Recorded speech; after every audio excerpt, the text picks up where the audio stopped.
que vocês são? Nós somos discípulos. Vocês receberam o Espírito Santo quando vocês creram?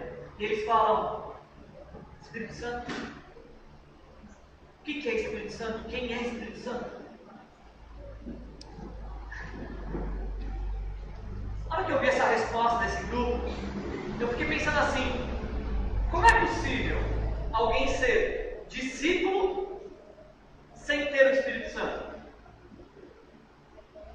Quando eu li esse texto, a minha pergunta foi: como é possível alguém ser discípulo e não ter a vida conduzida pelo Espírito Santo?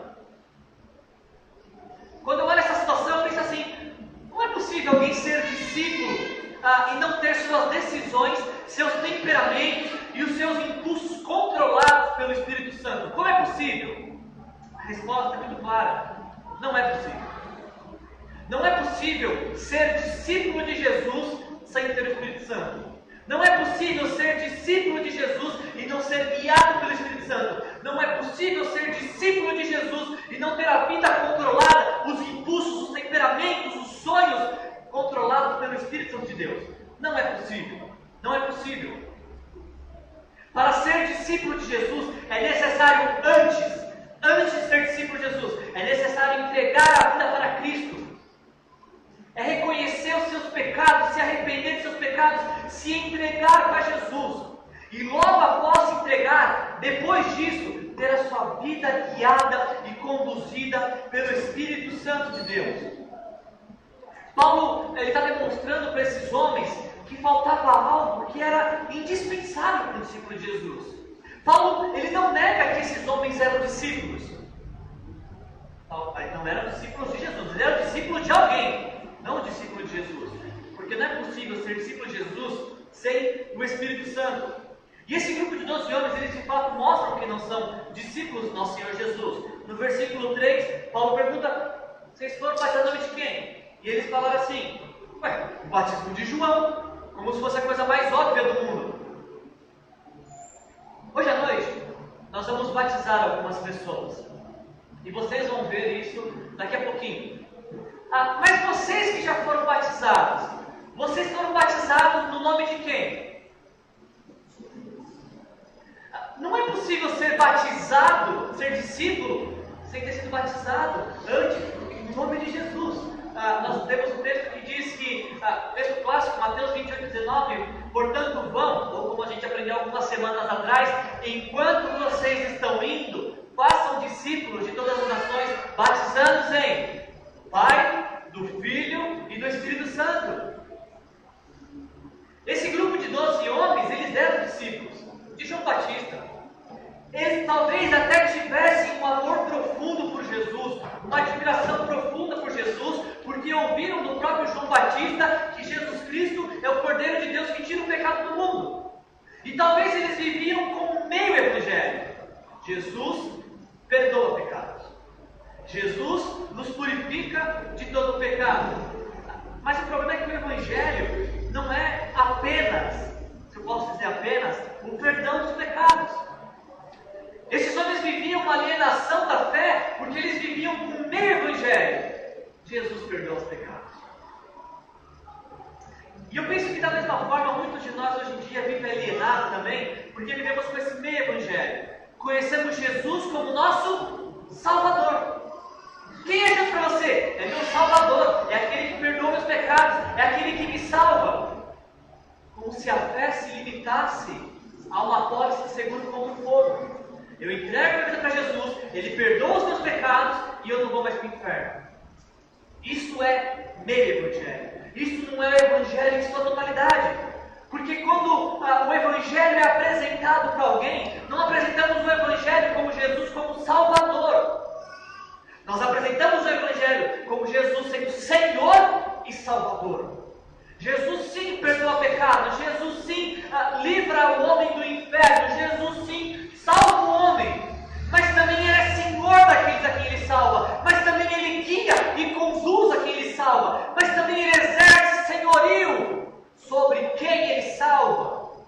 O Evangelho não é apenas venha para Jesus para ter seus pecados perdoados. O Evangelho é venha para Jesus, tenha seus pecados perdoados e a partir de agora tenha sua vida conduzida pelo Espírito Santo de Deus. E é essa explicação que o apóstolo Paulo dá para esse grupo de homens.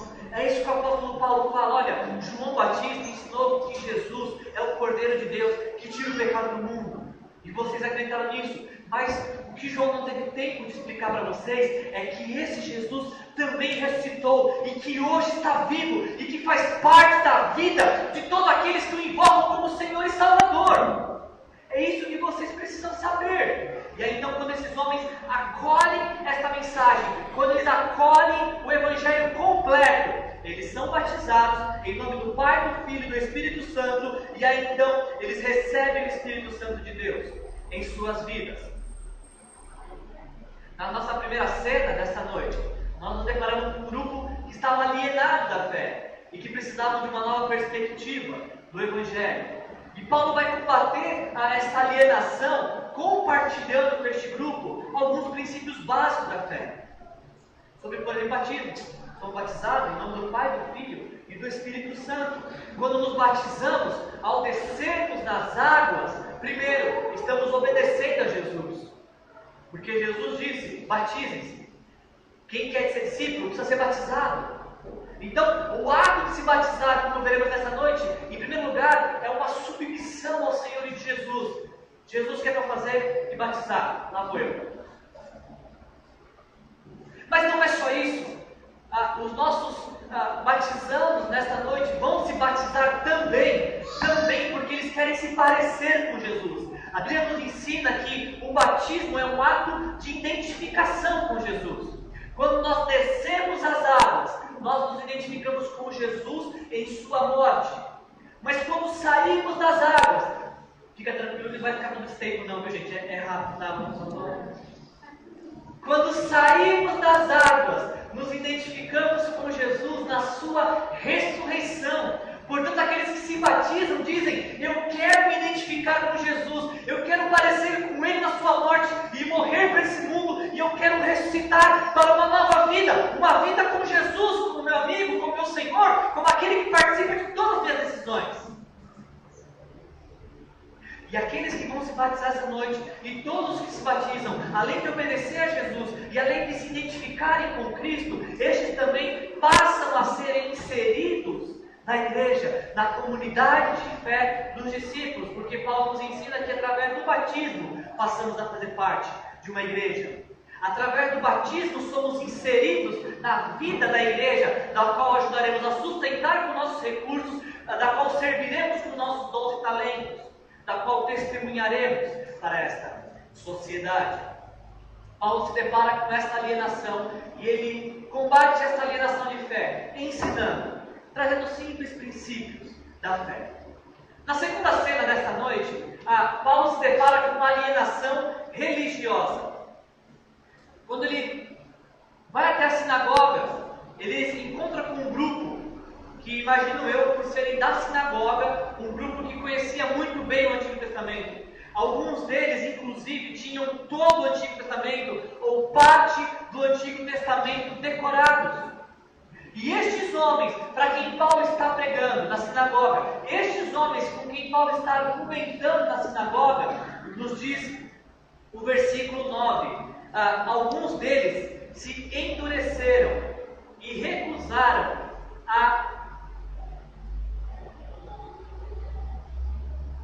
Alguns deles se endureceram e se recusaram a crer e começaram a falar mal do caminho. Eu acho impressionante esse texto porque Paulo está falando não é com um grupo alienado agora. Paulo está falando com um grupo que conhece as Escrituras. E diz no versículo 8 que Paulo estava argumentando convincentemente. O que é um argumento convincente para você?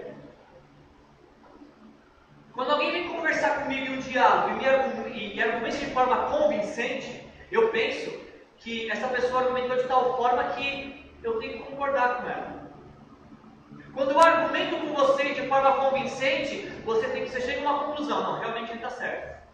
Agora, necessariamente, você não vai aceitar. Que foi o que aconteceu com esses homens. Paulo estava argumentando convincentemente. Paulo estava mostrando para esse grupo que conhecia as Escrituras, que Jesus Cristo é o Messias que eles tanto esperavam. E ao invés de acolher a mensagem, o que eles fizeram? Alguns deles se endureceram e se recusaram a crer e começaram a falar do caminho. Gente, sabe o que eu aprendo com esse texto aqui? Sabe o que eu aprendo com esta cena, com esses dois pequenos versículos, o versículo 8 e o versículo 9? É que muitas vezes, nós passamos muito tempo insistindo, apelando às vezes, clamando, insistindo com aqueles que já receberam a palavra. E gastamos nosso tempo, e gastamos nossos esforços, e investimos em oração com aqueles que já receberam a palavra, com aqueles que já sabem quem devem ser e como devem viver. Gastamos tempo demais com as pessoas que estão com o coração endurecido, que não querem viver este evangelho completo. E o fato é que quando nós estamos gastando tempo com quem não quer, existe uma multidão que quer e precisa. Quando nós vemos o relato de Paulo, aqui no versículo 8 e 9, estava argumentando e os seus ouvintes estavam endurecendo o coração e rejeitaram aceitar. Eu lembro da frase que eu vi esse dia: não devemos tratar como prioridade quem nos trata como opção. Não devemos tratar como prioridade quem vem a nós por opção. Quando eu olho esses homens aqui, sendo convencidos, não, realmente Paulo está certo, mas não vou dar o braço a torcer, eu lembrei de um pequeno exemplo. Não sei se vocês já tiveram esse exemplo. Se não fizeram, façam. Peguem um pouco de manteiga e coloquem num lugar ensolarado. O que acontece com a manteiga? Derrete. Agora faça o mesmo teste com cera. Pegue uma vela e coloque no sol. O que acontece com a vela? Vocês nunca fizeram esse teste? Até que eu faço com seus alunos teste de física, isso é facinho. A vela endurece, ela fica dura. O Evangelho, ele não amolece ninguém. O Evangelho traz luz e seus ouvintes vão querer ter que escolher se eles querem amolecer como manteiga derretida ou se eles querem ficar duros e enrijecidos como uma vela que secou diante da luz do Evangelho. O Evangelho não é o Evangelho de convencimento, o Evangelho é o Evangelho que traz luz àqueles que estão quebrantados e querem viver com Jesus, e àqueles que o rejeitam e que não querem viver com eles. É o que acontece aqui na sinagoga. Paulo está, diz o versículo 8, Paulo está 3 meses, semana após semana, argumentando convincentemente sobre o Evangelho, sobre o reino de Deus, mas depois de terem sido convencidos, estes homens rejeitam. E o mesmo acontece conosco. Estamos há 19 anos, eu não, estou apenas 3, mas estou numa história de 19 anos, que semana após semana, é apresentado o Evangelho de Deus, o reino de Deus, é trazido a glória do Senhor, anunciada a glória do Senhor.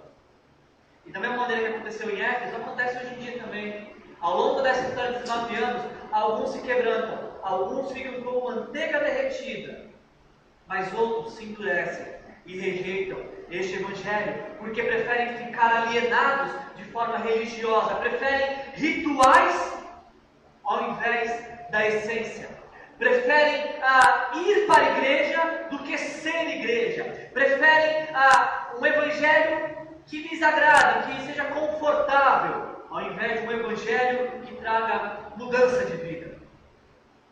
E o que fazer diante desse quadro? O que fazer diante de um quadro daqueles que não querem o Evangelho? De pessoas que já sabiam como deveriam ser e não são, e não querem saber de reino de Deus, não querem saber de Evangelho. O que fazer? Eu me espelho em Paulo, e eu vejo no versículo 9, Paulo então afastou-se deles, tomando consigo os discípulos, passou a ensinar diariamente na escola de Tirano. Sabe o que Paulo fez aqui? Ele tratou como prioridade aqueles que queriam o Evangelho.